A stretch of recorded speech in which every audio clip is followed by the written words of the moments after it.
Jadi pemerintah bukan melarang sholat, tetapi melarang melaksanakan sholat secara berjamaah. Kenapa? Untuk tidak muncul kerumunan-kerumunan baru.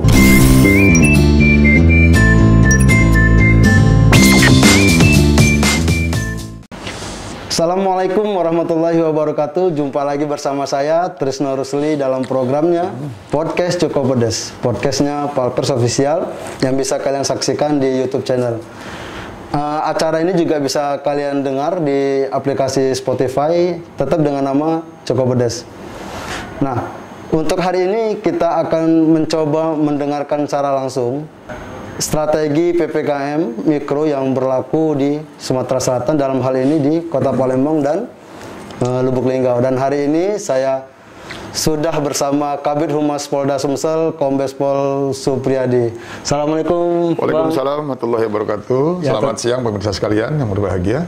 Ya, tetap sehat Bang. Alhamdulillah. Meski pergerakannya harus semakin lincah juga. Betul. Ini ketika orang harus berdiam diri di rumah, sementara anggota kepolisian harus lebih aktif lagi mengamankan kerumunan-kerumunan. Nah, sejak tanggal 9 Juli kemarin kan kita sudah menerapkan PPKM Mikro di Palembang dan di Sumatera Selatan.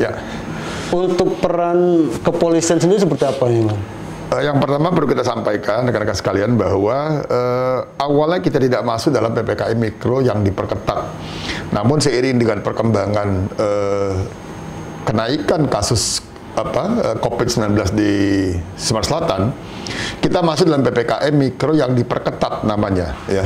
Itu sesuai dengan instruksi Mendagri nomor 17 yang sekarang sudah direvisi dengan instruksi Mendagri nomor 20, di mana ada beberapa aturan yang harus kita laksanakan terkait dengan adanya PPKM Mikro yang diperketat.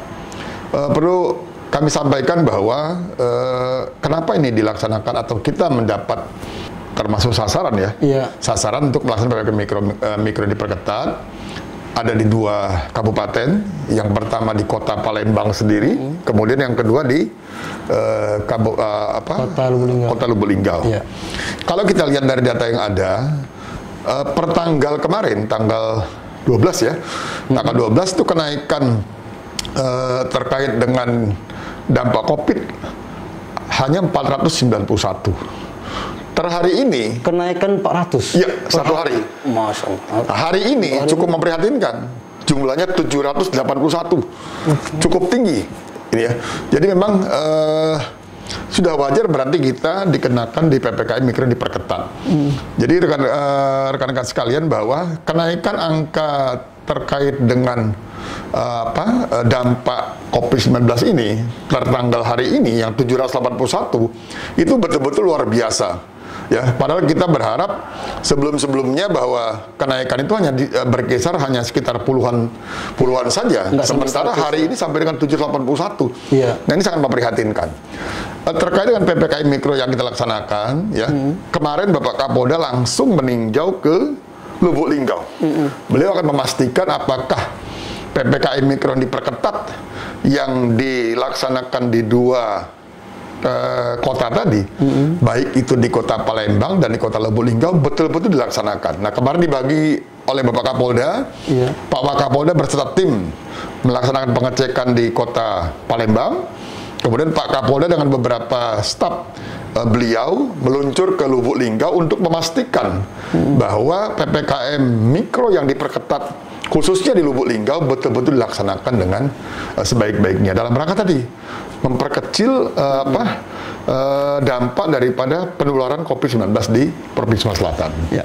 Baik, kalau PPKM Mikro ini kan biasanya ada tim gabungan ini, Bang. Betul. Mungkin dari pemerintah daerah, Satpol PP, kemudian dari TNI dan polisi. Nah, pembagian tugas khusus untuk polisi sendiri seperti apa?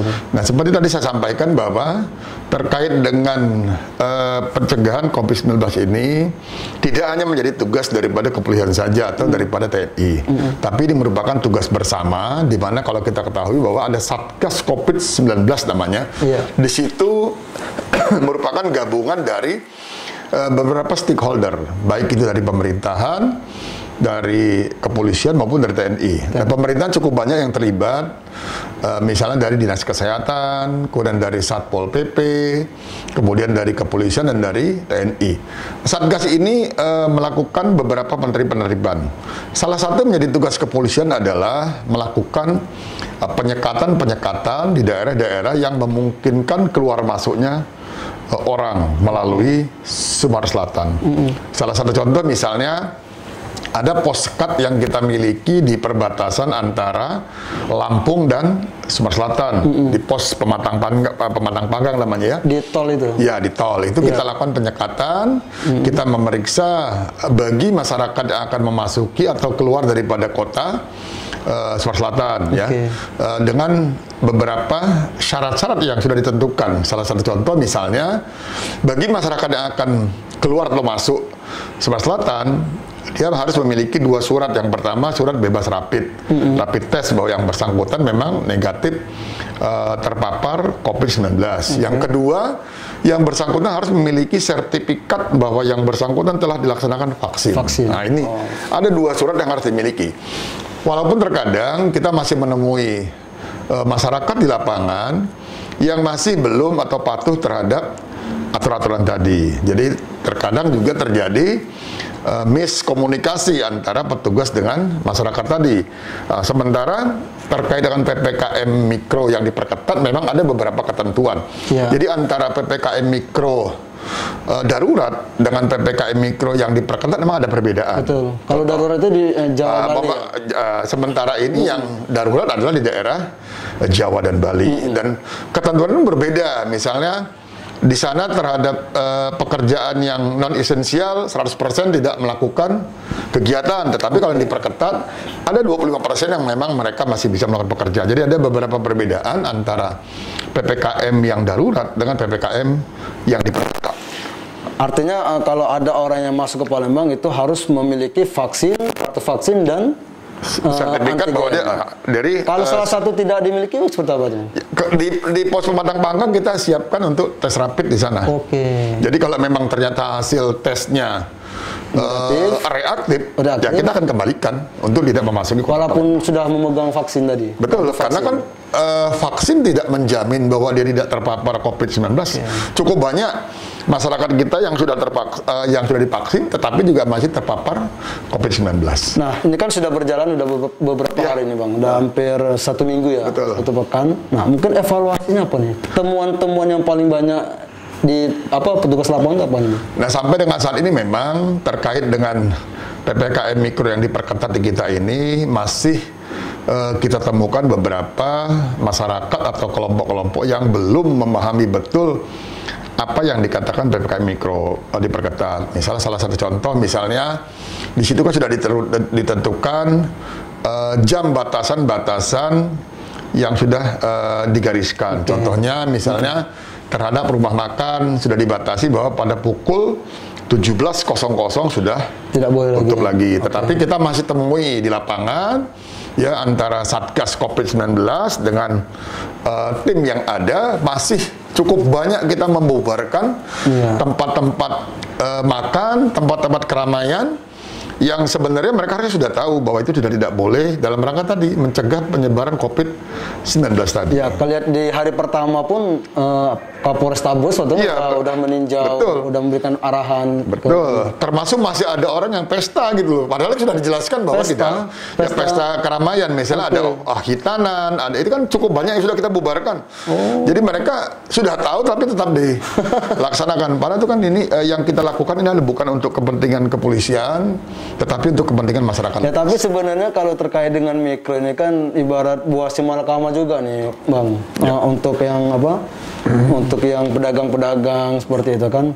Ya, kalau mereka tidak jualan terus memang menjadi pendekatan dari kepolisian. Ya, memang menjadi dilema buat kita. Tetapi maksudnya kita yakin dan percaya masih banyak cara yang bisa kita lakukan untuk melakukan aktivitas sebagaimana mestinya. Salah satu contoh misalnya rekan-rekan masyarakat, para pedagang bisa memanfaatkan media sosial yang saat ini paling banyak oleh masyarakat. Misalnya contohnya dia menjual dagangan melalui media sosial. Jadi tidak harus bertatap muka, tetapi tetap dia bisa beraktivitas, bisa berdagang. Karena kan sekarang bisa dikatakan 99% masyarakat Indonesia ini seluruhnya menggunakan media sosial. Justru sekarang kita membeli sesuatu tidak harus lagi ke toko. Seperti saya aja kalau makan siang tidak lagi keluar saya tinggal beli GoSend atau Gojek saya sudah dapat gitu loh.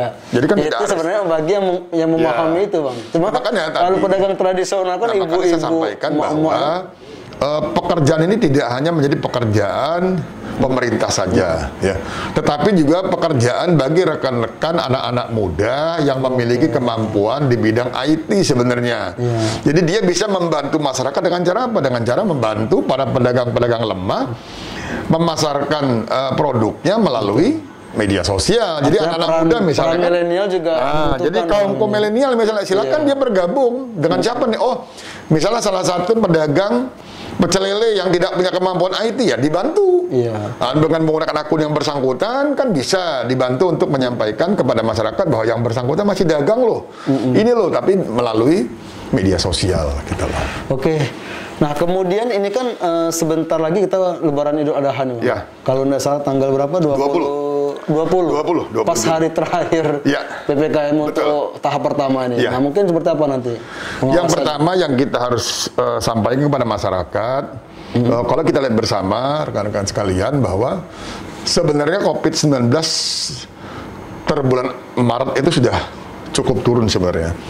Tetapi bertepatan dengan memasuki hari raya Idul Fitri. Ya. Ini mulai timbul klaster-klaster baru, klaster Hari Raya Idul Fitri yang pada dasarnya sebenarnya pemerintah sudah melarang bahwa sebelum tanggal 7 kalau tidak salah dulu tuh tanggal 7 ke atas pemerintah melarang untuk masyarakat melaksanakan mudik bersama. Tetapi ini diartikan berbeda mungkin oleh masyarakat. Dia berpikir bahwa sebelum tanggal itu berarti boleh ya. Akhirnya keluar semua orang. Sebenarnya intinya sama saja, terbentuklah klaster-klaster baru. Kalau kita lihat di data yang ada, pasca Hari Raya Idul Fitri cukup banyak klaster yang muncul akibat Hari Raya tadi. Nah ini yang sangat memprihatinkan. Ada satu RT 100 yang terpapar COVID-19. Nah, ini kan sangat memprihatinkan. Nah kita berharap di Hari Raya Idul Adha ini tidak lagi muncul klaster baru. Dengan kalau kita melihat hari ini saja yang 781, kita tidak bisa bayangkan kalau nanti muncul klaster Hari Raya Idul Adha. Makanya Bapak Wakil Presiden kemarin beliau mengajak seluruh kaum ulama untuk membantu program pemerintah ya, dengan cara menyampaikan kepada masyarakatnya untuk tidak melaksanakan sholat Id secara berjamaah di rumah-rumah ibadah dan masjid. Jadi tetap bisa melaksanakan sholat Idul Adha tetapi di rumah masing-masing. Jadi bukan dilarang. Jadi supaya masyarakat juga mengerti. Jadi pemerintah bukan melarang sholat, tetapi melarang melaksanakan sholat secara berjamaah. Kenapa?